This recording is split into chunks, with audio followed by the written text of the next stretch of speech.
Hello. Which mic? This one? Okay. Yep. Awesome. Okay. Hi. I come from a little startup called Netflix. I don't know if you guys have heard of it. And so I got my start in gaming. And so Netflix is getting into the game business, and we are on the forefront of helping them get there. So, fun fact, do any of you subscribe to Netflix? Yes. And how many of you knew we had games? Okay. Do you know they're on your phone right now? If you have the mobile app, you can find games. So just in case this is not the content you want, go play some Nittens, So it started long ago in a world that looks very much unlike today. Idaho. 1987. There's lots to unpack here, yes. So one of the biggest one, I think, is that I had a closet full of clothes, and this is the outfit that won that day. It's very interesting. But so this particular day is important because this day was the day that I met the man that would forever change my life. Mario. When this little man popped up out of that tube and into my heart, that was it. I knew I had to be in games. So, and I'm lucky enough to stand here today working for Netflix making games. So the power of games. When I tell you I love games, I don't think you quite understand how much I love games. They can change your world. You can pick up a device and leave the moment where you are right now and go somewhere else. Nothing else can really give you that instantaneously. That's legal, I guess. You can leave your reality behind. You can travel to distant lands. You can bring people together who weren't together. When I tell you that during the pandemic, the thing that got me through the first 3 months was Animal Crossing, I'm not lying. Yes, every night I would put my kids to bed, cry for a good 5 minutes, and then get in on my Animal Crossing game and travel to my appropriately titled Isoland and just sit in a chair. Just listen to the waves. I had a vacation at that moment.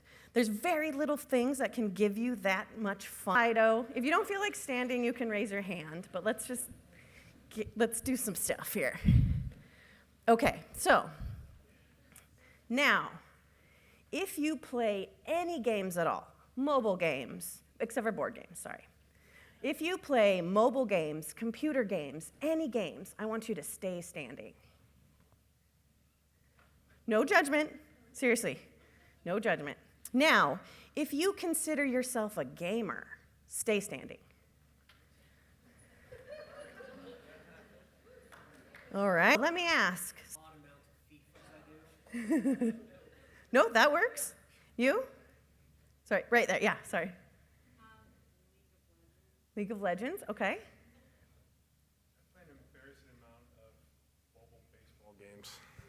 Okay, that's a good one. All right, now, you guys, thank you. You guys can sit down. Is anybody who sat down in that in-between willing to say what games they play that they did? Yep. I play the Harry Potter puzzle game. Okay. Okay. So, you are my demographic. Here's the thing, is you are a gamer. We don't think we're gamers because we just, crush candy and smash blocks and do whatnot. We're not, playing Apex Twins or any of these other games that have that gamer moniker, right? But we are gamers. So I market to the casual game audience. And why? Because I understand you. I get you. I empathize with your struggle. I know how hard it is when you see things that are about gamers and you think it's not you, but believe me, you are a gamer. I, too, want to match some 3 and watch. There's so many of us. So I built my career, protect them. Is customer support team, and there's not a pipeline from them to you, you are losing a lot of information. So they are your first point of contact. They will retain your acquired players. I've seen cost per installs upwards of $40, which is insane, right? That for one person, $40 to acquire this one person. Now, if you have a customer support team and they answer, let's say, 70 tickets, if they save 50 of those people in one day, they've made their salary within a week. Like, that is so much money that you're leaving on the table by not talking to them and getting straight to the answer of what the problems are that your customers are facing. Another anecdote I have is when I was in email, we noticed kind of a decline. This is previous life ago, but we noticed a decline in our German business, and we just chalked it up to, well, maybe they're just not buying as much. But since I'd come from customer support and I was working in email at the time, someone reached out to me and they said, hey, we got an email from a German customer who's not getting our newsletters. Now, that just doesn't happen. When somebody's saying that they wished they got more from you, you have to listen to them. So it turns out I sent it up the ladder, and somebody had accidentally removed a line of code, which made sure our emails weren't getting into inboxes where they needed to go. So had that person not reached out to me, we would have just naturally assumed it was just steady. Fixing that, we were at what age you want to maybe your customers' games, but I feel like you can make sure your marketer support. We did this, and I would like to introduce you to Barbara. Barbara we're at an average age of 65. She lived in the Midwest. She required empathy when it came to new technology, when we were moving from computers to iPads. She loved her games. She would talk to you for hours and hours about her games, and she wanted to get them on a computer disk, which was kind of a problem because we don't really do that anymore. So we would have to talk to Barbara. As sweet and kind as Barbara looked, she had a sharp tongue, and you had to grow a very thick skin sometimes to talk to Barbara. But once you helped Barbara with her needs, she was forever your customer, even willing to walk through how to download on an iPad, how to use on her new computer. I was lucky enough to be on the phones, which is a little bit easier, I think, sometimes than email because you can get straight to the point, but still, it's there. You just need to know who she is. And then once you know that, you can define your voice. So the key to defining your voice is you need to remember to stay authentic. So authentic to your brand through market changes. If I use a tool called Data AI. It used to be App Annie. Kind of some basic thing, but someone that TikTok, just because that's what fun to get people not supposed to be our audience. Then make sure that you exude empathy and care whenever you possibly can, because the world just needs more of that, and we are the people that can provide that to them. And then be inclusive, because we do have Barbara, but there's also George and Tom, and we didn't talk about Martha. They still are in our group. They just aren't our main demo, right? So using the correct segmentation and language, you can reach your entire audience. You just have to have a main one for your main voice. And then make sure that your voice is unique enough that it's not going to be mixed in with someone else's. So you can have, a lot of game companies, for instance, will mimic like a celebrity voice, that voice they're using, right?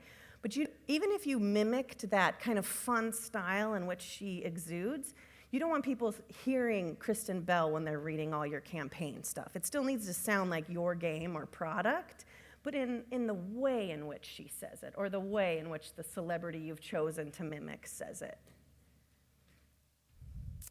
And then always use your brand identity as your guide. So these are your main pillars. All of the information that you're putting out there into this space, it should emulate what you already have as the brand, and then it should educate them on things that are important to you. A big thing with this is make sure that you're not jumping on, again, these TikTok trends or something that isn't for you, because that's the big thing of the time. Make sure it starts with a directive of this is a piece of our brand, and then it goes down into your voice and to the messaging that you send out to your players or audience. And then also, you always want to make sure that your North Star leads back to your brand values. And then build awareness with each touch point. So make sure that you have each piece of content. Do that through but overall, you stick to the whole brand and what it means. And then communicating with your audience. Joe Exotic is not wrong. Your audience is there on the internet, worldwide. They're everywhere. You just got to find them. And the key to finding them is segmentation. For instance, if we go back to Barbara, I know Barbara reads emails, but it's going to take her like maybe 5 or 6 days. So I'm not going to send Barbara a one-day sale that's happening today. I might put that on the website for Barbara. Or even better, if you have an app, an in-app, if you have any sort of messaging system within your app, that's the best place to find your players or customers. And if you have it linked up to where a push notification gets sent because you sent an inbox message, boom, double right there. And then also social, blog, and forums are another great place to keep watching out for where your customers may be.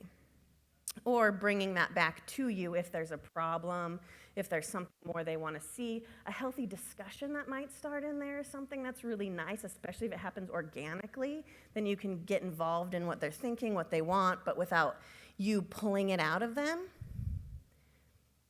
And then always, always, always exude gratitude and show rewards where you can. Grammarly, I think, does a really good job of this. Like, I've already heard that tells me I'm a badass, right? That's not bad. And how much I've written, what those little things, I'm going to show asking you to pay. And one with email or with games. So if you log in for X amount of time, we'll give you something because you were there. Same with spend tier, a little trickier, but if you can segment it just right and make sure you hit the right audience, you give a higher reward based on spend tier, and then the players keep playing. Also, loyalty status.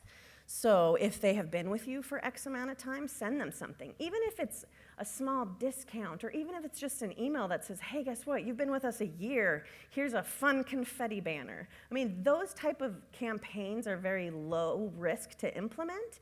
It keeps them involved, and you could possibly, too, surface something new of a product that you have within your current product. Also, again, level unlock, re-engagement campaigns are huge. I'm hoping maybe that everybody has them, but if you don't, you should get on them because they are huge. People just love to have a reason to come back if they have left. If you can entice them back, also that looks really good on you as a marketer. We know that though, right? And then my other soapbox here is communicating with empathy. So we have a way right now that we can talk to players and let them know we care about them, but not shoving it in their face and making it seem not authentic. So here's a couple examples that I have that I've pulled that kind of speak to what I'm talking about. Slack. So this is quite possibly the best update note that was ever created on the face of the planet. Slack knew that they didn't have anything really to say about this. They could have put, but they took this time to say, hey, guess what? We just want to see in this small, they do, by the way. We're here. Example is this campaign alone, we're talking $2 billion, they're saying. This campaign alone did. Now, this is what people attribute to Dove. They think about them now as this beauty campaign.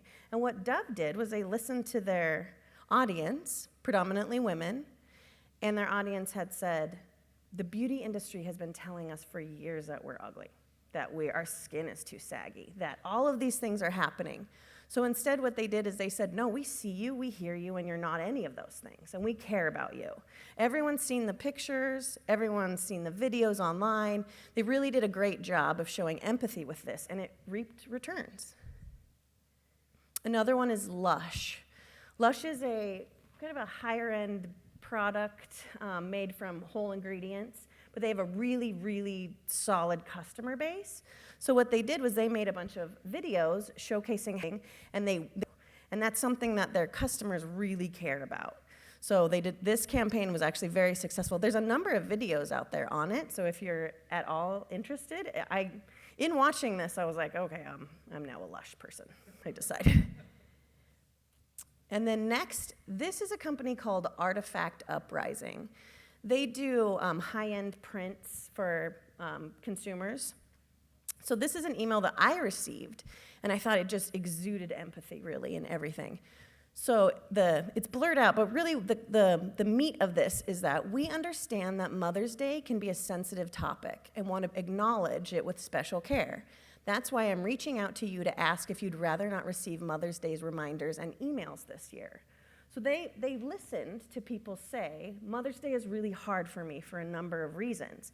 And so what they went in before Mother's Day and they said, we're about to bombard you with all this Mother's Day stuff. So you can opt out now, so you opt out, so you miss all of it. I think it's just a really... So kind of in wrapping up, the keys to success here are to know your product, to know your audience, to hone your voice, to talk to your team. Most importantly, again, I can't say this enough, make sure there is a pipeline from customer service to you or any sort of customer success manager that gets straight to you as a PMM so it can guide your decisions on what you're doing with regards to marketing your product. Segment appropriately via all the channels. So push notifications, turn them off so they don't hit people at midnight because people don't know how to turn them off and they'll just uninstall your app. I've seen this time and time again. They don't care to figure out where you turn it off. They just don't care about your game anymore. So, or email, segment it so it hits at the right time. There's plenty of tools out there that will help you with these, and I know a lot of them, so this stuff. Make sure that you communicate. And then lastly, don't forget to give your audience what they want. Now, I don't know what that is because I don't sell your product, but you do, hopefully. And if not, some of these should give you some tools on how to find it. Thank you.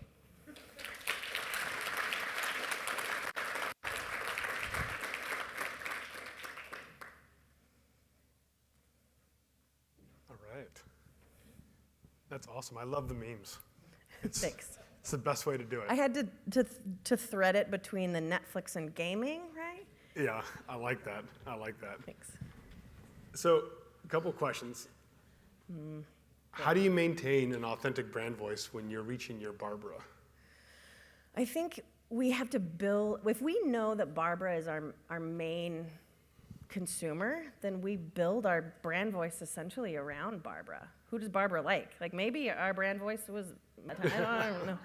Barbara's the latest trend. Want very specifics, hand-holding when possible, probably not a lot of links that drive her around to different places. So you have to learn how to speak very clearly and give her really simple explanations of what it is that she wants. So, I mean, in gaming, it's quite easy. I'd say, oh, it sounds like you don't like that game. Here's another mystery murder solve game for you, right? But I would ask her what she's into. So lots and lots of questions from you, and then figuring out what is the best way to reach that customer. Cool. What was your last binge? Oh, Stranger Things, right? Like, it's so weird and creepy and wonderful at the same time. Yes, fully agree. I don't know how else to describe it. Every time I'm like, this is so weird. I can't turn my brain away. I have to watch it on my own. I'm not allowed because we don't watch scary things. I'm like, but I do. So if you just want to go to bed early, I'll watch it. That one is not a family. Yeah, no, not at all. How many customer segments is too many? How focused do you really get? Good question. I mean, it depends on how big each segment is. Like you may think that there's a small segment of customers that aren't worth even reaching, but those could be your highest paying customers. So you have to figure out. I guess you go by, depends on your business. If it's like in the free to play business, for instance, you could target your highest. They fit into a specific, maybe a customer people answer because it doesn't it's on business. But if you've gone down and then taking all this time to then reevaluate. This one's getting up, or I think you mentioned not Charles, some Craig. Right, sure. Whoever their name is, right? Danny? Yeah, Danny. I don't remember. What if it's not what they need yet? How do you message to those people? I mean, you have to show them why they need it. So I think that video now works really well, better than anything. Obviously, I'm full of gifts, but I think that you give them a reason to say, hey, there's this product that you've been using for a really long time, but here's some reasons why I think you might like this product. Maybe show them a video, walk them through what it could be.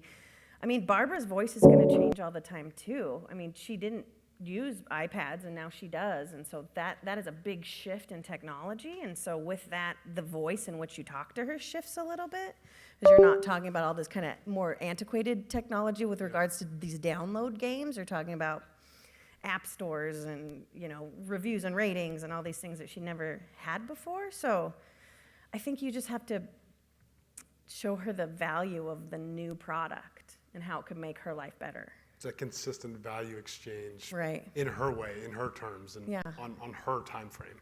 Yeah. Okay. Cool. This is always a good one. How do you learn and do it at the same time, right? So how do you get to know your audience while you have to put stuff out at the same time? I mean, you just have to be prepared to get it wrong sometimes. Like, you'll know. I mean, the tools will come back and say nobody engaged with this whatsoever, and you're like, well, back to the drawing board. But I think you keep trying, keep testing, keep looking at new trends, just keep going where your audience is, and going into at Facebook, looking at Instagram, wherever they are, pay attention. We do that all the time, and I'm digging to go excited about these things, and they want somebody to listen to them. Really, at the end of the day, somebody just wants somebody to listen to what they have to say, and I think if you're asking the right questions, you'll get the answers. I love it. Chelsea, thanks so much. Thank you. Appreciate it. Thank you.